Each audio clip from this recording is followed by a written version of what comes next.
Era Sexta-feira Santa na minha cidade, um lugar pequeno onde o tempo parecia parado. Todo mundo respeitava o dia, as lojas fechavam, as ruas ficavam quietas e as famílias se trancavam em casa para rezar ou descansar. Eu tinha 32 anos, trabalhava numa oficina mecânica e morava sozinho num apartamento simples. Não sou de igreja, mas gosto do silêncio que o feriado traz. Naquele ano, porém, o silêncio foi diferente, pesado, como se algo estivesse esperando para acontecer. Era fim de tarde e eu estava consertando uma torneira quebrada quando minha tia Lígia ligou. Ela morava na Rua Velha, uma parte antiga da cidade cheia de casarões caindo aos pedaços. "Você pode vir aqui rapidinho?" Ela pediu, a voz tremendo um pouco. "A janela da sala não fecha e o vento está entrando." Não era longe, uns 15 minutos de carro, então peguei minha caixa de ferramentas e fui. O céu estava cinza, com nuvens escuras se juntando no horizonte. Cheguei na Rua Velha por volta das 5. A rua era estreita, com calçamento de pedra rachado e casas de 2 andares, todas de portas fechadas. A casa da tia Lígia era a última da fileira. Um sobrado torto com tinta descascando e telhado cheio de buracos. Estacionei e o silêncio me acertou como um soco. Nada de pássaros, nada de vento, só o barulho dos meus passos no chão. Bati na porta, mas ninguém respondeu. Tentei de novo chamando por ela. Nada. A porta estava destrancada, então entrei. O corredor estava escuro, o ar cheirando a mofo e madeira velha. "Tia Lígia!" gritei, mas o som voltou como um eco abafado. Fui para a sala e vi a janela que ela mencionou, aberta, batendo devagar com a brisa. Peguei minha chave de fenda para ajustar a dobradiça, mas então ouvi um rangido vindo do andar de cima. Parei, o coração acelerando. "Tia!" chamei de novo, subindo a escada devagar. Os degraus gemiam sob meu peso e o corrimão estava coberto de poeira. No topo, o corredor era ainda mais escuro, com portas fechadas dos 2 lados. O rangido veio outra vez, mais alto, como se algo pesado tivesse se movido. Fui até o quarto principal, a porta entreaberta e empurrei. O quarto estava vazio, mas bagunçado. A cama desfeita, uma cadeira tombada e 1/3 quebrado no chão. As cortinas estavam fechadas, mas uma delas balançava, como se alguém tivesse passado ali. O rangido parou, mas agora eu ouvia um som baixo, quase um sussurro, vindo do armário. Abri a porta com cuidado, segurando a chave de fenda como arma. Nada além de roupas velhas e uma caixa de sapatos caída. Desci de volta para a sala, confuso. A janela ainda batia, e o vento trazia um cheiro estranho, algo podre, como lixo deixado ao sol. Tentei fechar a janela, mas a dobradiça estava torta, então usei um prego para travar ela no lugar. Foi quando vi o bilhete na mesa, escrito à mão, com a letra trêmula da tia Lígia: "Não suba, fique fora." Meu estômago gelou. Se ela não queria que eu subisse, onde ela estava? Voltei para o corredor, o bilhete na mão, e ouvi passos no andar de cima. Lentos, arrastados, como se alguém caminhasse com dificuldade. Subi de novo, o medo subindo comigo. O som parou quando cheguei no corredor, mas uma das portas, que antes estava fechada, agora estava aberta. Era o quarto dos fundos, menor, com um espelho grande na parede e uma cômoda cheia de fotos antigas. Entrei e o ar parecia mais frio ali. O espelho refletia o quarto vazio, mas por um segundo, juro que vi algo. Uma sombra passando rápido, como se tivesse cruzado atrás de mim. Virei, mas não tinha nada. O sussurro voltou, mais claro agora, vindo do canto onde a cômoda estava. Aproximei e vi uma foto emoldurada da tia Lígia, jovem, sorrindo. Ao lado, outra foto. Dela mais velha, com os olhos fundos, olhando direto para a câmera. Os passos começaram de novo, mas agora vinham de baixo.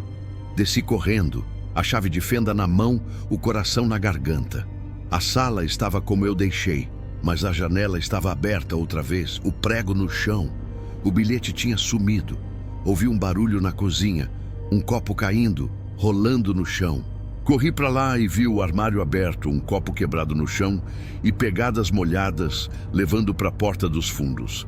A porta dos fundos estava escancarada, dando para o quintal. Um pedaço de terra com ervas altas e um poço velho no canto. As pegadas paravam no poço, como se quem as fez tivesse sumido ali. O cheiro podre era mais forte agora, subindo do buraco escuro. Peguei uma lanterna na minha caixa de ferramentas e apontei para dentro. A luz mostrou água parada, cheia de folhas, mas nada mais. Ainda assim, o sussurro parecia vir dali, baixo e insistente. Fui até a rua para chamar ajuda, mas meu celular não tinha sinal. A rua velha estava deserta, as casas escuras, o céu agora quase preto. Voltei para a casa da tia Lígia, decidido a esperar por ela. Tranquei tudo, portas, janelas, e sentei na sala, a lanterna ligada. Os passos voltaram leves, andando de um lado para o outro no andar de cima. Não subi de novo. Não podia. A noite passou devagar. Os sons pararam perto do amanhecer e o silêncio voltou. Mas não era tranquilo, era vazio, como se a casa tivesse desistido de mim. Quando o sol subiu, saí para procurar a tia Lígia. Perguntei para os vizinhos, mas ninguém a viu. A polícia veio depois, olhou a casa, o poço, mas não achou nada, nem corpo, nem pista. Disseram que ela podia ter fugido, mas eu sei que não. Deixei a cidade semanas depois. A casa na Rua Velha ficou lá, fechada, mas dizem que, na Sexta-feira Santa, as janelas batem sozinhas, mesmo trancadas. Eu não volto para confirmar. Às vezes, sonho com aquele poço, o sussurro me chamando e acordo com o cheiro podre no nariz. Não sei o que aconteceu com a tia Lígia, mas sei que algo naquela casa a levou. E quase me levou junto.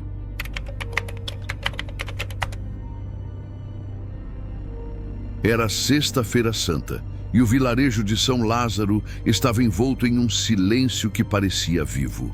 As casas de pedra, alinhadas ao longo de ruas tortuosas, tinham as janelas fechadas, as cortinas pesadas bloqueando qualquer luz. Ninguém saía nesse dia.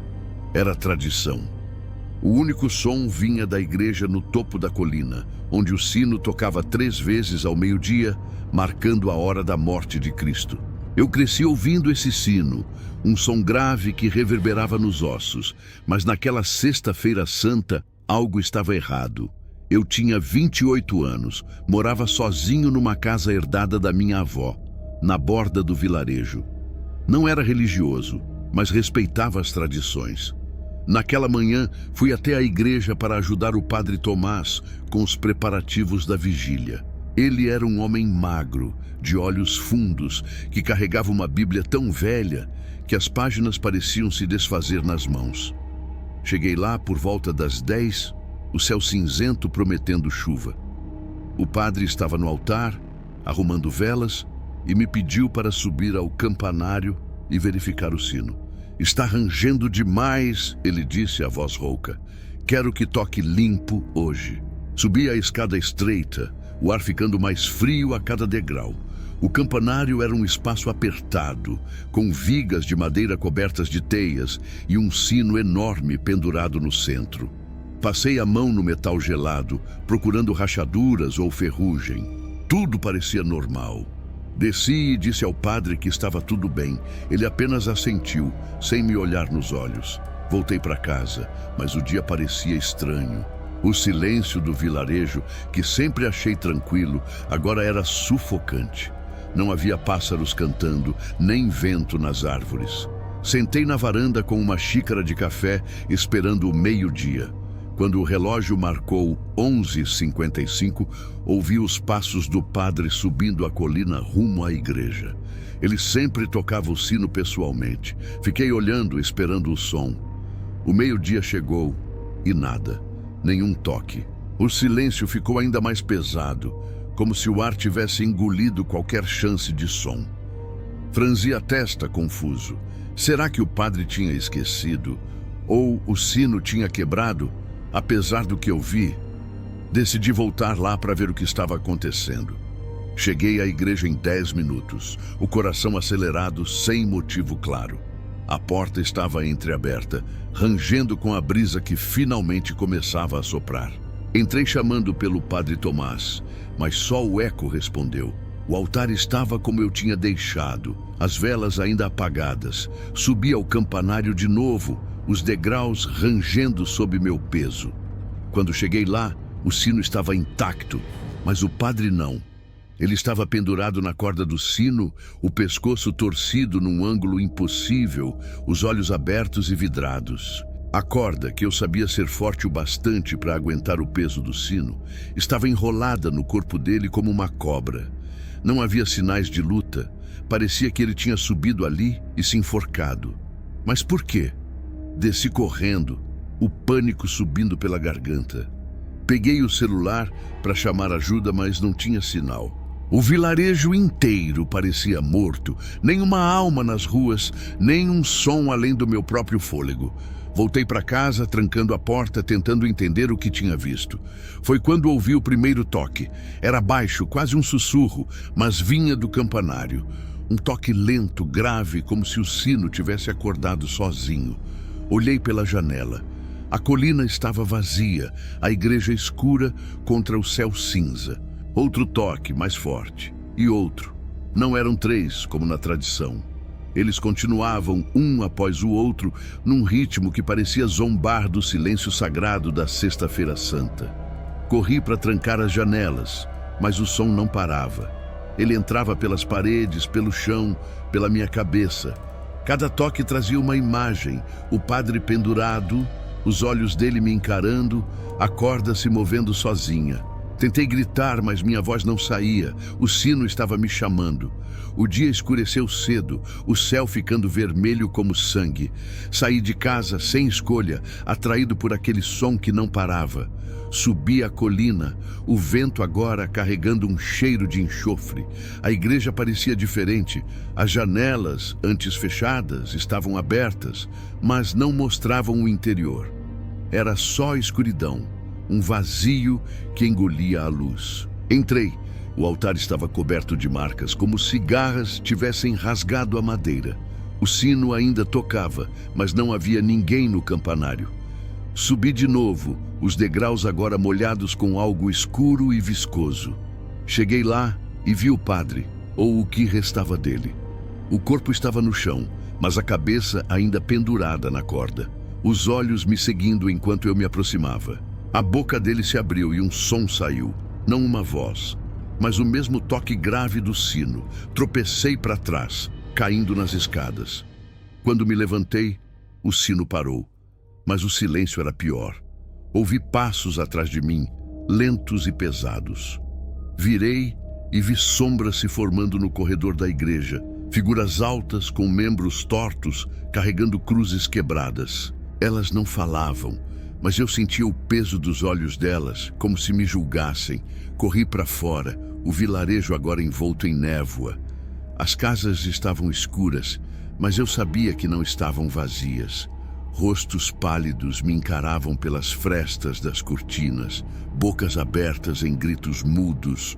As sombras da igreja me seguiam, lentas, implacáveis.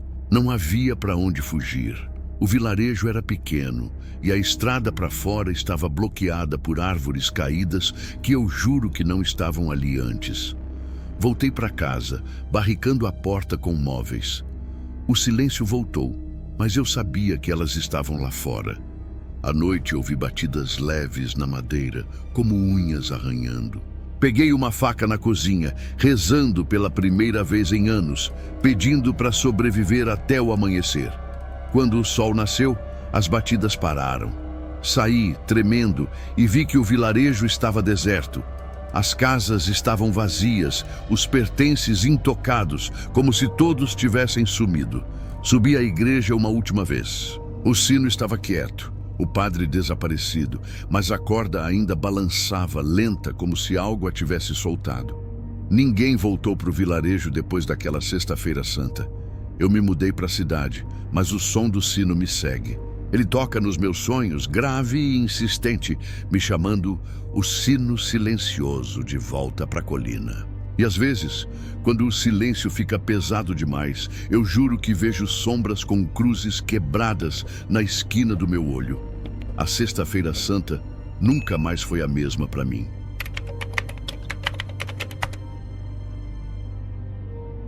Era Sexta-feira Santa na minha cidadezinha do interior, um lugar onde a tradição ainda mandava. Todo ano fazíamos a procissão do silêncio, uma fila de fiéis vestindo túnicas pretas, carregando velas e cruzes, caminhando da praça até a capela no alto do morro. Eu nunca gostei daquilo. O jeito que as velas tremiam na escuridão, os rostos escondidos pelas sombras, me dava arrepios desde criança. Mas minha mãe insistia, dizia que era nossa obrigação honrar o Dia da Cruz. Naquele ano eu tinha 19 anos e foi a última vez que marchei com eles. A procissão começava ao pôr do sol. O céu estava carregado, um vermelho escuro se misturando ao cinza das nuvens. Minha mãe me entregou uma túnica e uma vela, os olhos dela brilhando com uma fé que eu nunca entendi. Saímos de casa, o ar frio carregando o cheiro de cera e terra molhada. Na praça, umas 100 pessoas já estavam reunidas, todas de preto, murmurando orações. O padre João, um homem baixo e sério, liderava o grupo, segurando uma cruz de madeira tão pesada que parecia dobrar os ombros dele. Começamos a andar, o silêncio quebrado só pelo som dos passos na terra batida. Eu ficava no fundo, tentando não tropeçar na túnica longa demais.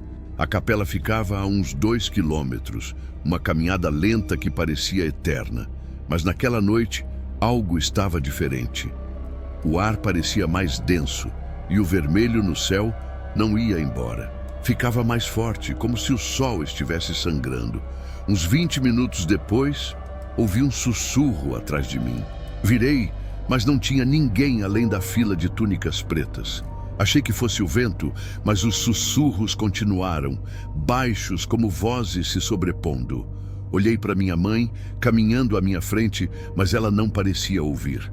Tentei ignorar, focando na chama da minha vela, que tremia apesar da falta de vento. Chegamos ao sopé do morro e foi aí que o padre parou. Ele levantou a mão, o rosto pálido, olhando para a capela no topo. "Vocês ouviram?" ele perguntou, a voz trêmula. Ninguém respondeu, mas eu sabia do que ele falava. Os sussurros tinham virado um coro, um som que vinha de todos os lados, mas sem palavras que eu pudesse entender. O padre segurou a cruz com mais força e disse: "Vamos subir, não parem por nada." Continuamos, o coro ficando mais alto. As velas começaram a apagar uma por uma, sem motivo. A minha resistiu, mas a chama estava fraca, quase azul. Olhei para os lados e vi vultos na mata que cercava o caminho.